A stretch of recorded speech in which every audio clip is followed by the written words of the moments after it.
इस प्रॉब्लम को देखिएगा, प्रॉब्लम नंबर 54, और ये इतनी अच्छी प्रॉब्लम है ना, इतनी अच्छी प्रॉब्लम है कि हॉरिजॉन्टल वेलोसिटी कांस्टेंट क्यों होती है प्रोजेक्टाइल मोशन में, इस चीज़ को एक्सप्लेन कर देगी।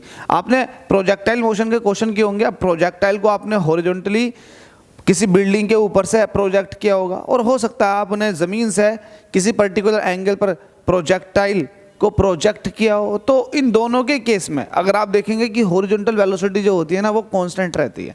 हॉरिजॉन्टल वेलोसिटी पे किसी तरह का कोई प्रभाव नहीं पड़ता प्रोजेक्टाइल के, लेकिन वर्टिकल वेलोसिटी चेंज हो जाती है। तो सवाल ये है कि हॉरिजॉन्टल वेलोसिटी में बदलाव क्यों नहीं हो रहा। तो मैं आपको बताता हूँ, अगर आपने किसी बिल्डिंग की छत से अगर आपने हॉरिजॉन्टली किसी ऑब्जेक्ट को प्रोजेक्ट किया है, तो लेट अस सपोज कि इसकी वेलोसिटी हॉरिजॉन्टल में ये है, तो हॉरिजॉन्टल वेलोसिटी ये है, लेकिन वर्टिकल में आना शुरू हो जाएगी कुछ टाइम बाद ऐसे। तो अगर आप देखोगे तो यहाँ पर हॉरिजॉन्टल वेलोसिटी अभी भी u होगी, लेकिन कहीं ना कहीं वर्टिकल वेलोसिटी v होगी। यहाँ पर वर्टिकल वेलोसिटी कितनी थी, वो 0 थी, यहाँ पर वर्टिकल वेलोसिटी कुछ होगी। अब सवाल ये है कि हॉरिजॉन्टल वेलोसिटी कांस्टेंट क्यों हो रही है। देखो, वेलोसिटी को चेंज करवाने वाला जो कारक होता है ना, सबसे बड़ा वो होता है एक्सेलरेशन। अगर आपके पास एक्सेलरेशन या फिर रिटार्डेशन है तो वेलोसिटी में चेंजेस आएंगे, और एक्सेलरेशन रिटार्डेशन नहीं है तो वेलोसिटी में कोई चेंज नहीं आएगा।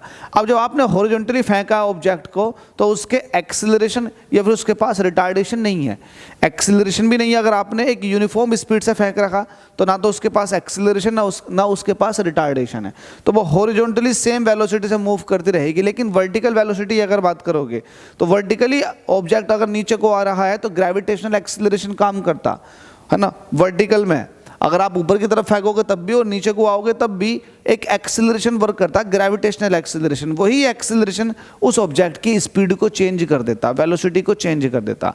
तो वर्टिकल मोशन के अंदर एक्सेलरेशन होने की वजह से वेलोसिटी में चेंज आते हैं, लेकिन हॉरिजॉन्टली कोई भी किसी तरह का कोई एक्सेलरेशन नहीं होता, जिसकी वजह से वेलोसिटी हमेशा कांस्टेंट रहती है प्रोजेक्टाइल की हॉरिजॉन्टल वेलोसिटी। तो बहुत इंपॉर्टेंट पॉइंट्स है, ध्यान रखना आपको। प्रॉब्लम नंबर 54 भी फिनिश हो चुकी है, बहुत अच्छा प्रॉब्लम है मेरे हिसाब से ये।